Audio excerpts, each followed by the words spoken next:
Après 4 jours d'affrontements, c'est l'escalade militaire entre Israël et l'Iran. Dans la nuit du jeudi au vendredi 13 juin, Israël a lancé une attaque massive sans précédent sur l'Iran, affirmant viser ses infrastructures nucléaires et militaires. L'objectif affiché étant d'empêcher le pays de se doter de la bombe atomique. Les bombardements israéliens ont fait au moins 224 morts en Iran, parmi lesquels des hauts commandants militaires, des scientifiques du nucléaire et des civils, selon les autorités iraniennes. 3 généraux du renseignement des gardiens de la Révolution ont été assassinés et sont tombés en martyrs, selon l'agence de presse officielle IRNA, citant un communiqué des gardiens de la Révolution. We are seeing here the enormous destruction of an Iranian missile, but we are determined.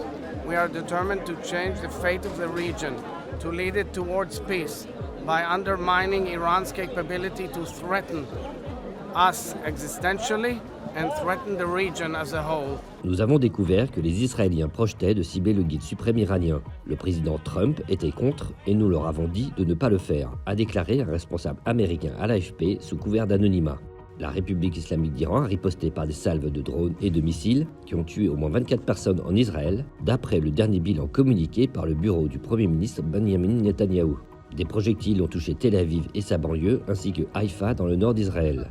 L'Iran a exhorté lundi l'AIEA, l'Agence internationale de l'énergie atomique, à condamner Israël après des frappes contre ses installations nucléaires, notamment sur le site de Natanz.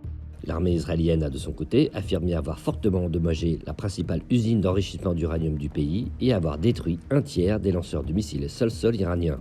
Plus de 50 avions de chasse et autres aéronefs ont mené des frappes et détruit plus de 120 lanceurs de missiles sol-sol, a déclaré le porte-parole de l'armée, le général de brigade Efi Defrin, lors d'une conférence de presse.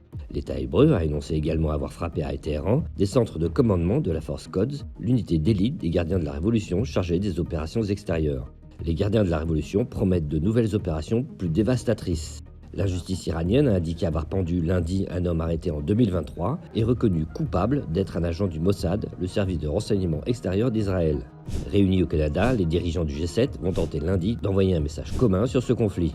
La Chine a exhorté les deux pays à prendre immédiatement des mesures afin d'apaiser les tensions.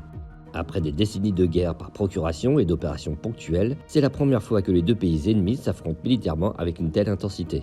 Soupçonné par les Occidentaux et par Israël de vouloir fabriquer l'arme nucléaire, l'Iran dément et défend son droit à enrichir de l'uranium afin de développer un programme nucléaire civil.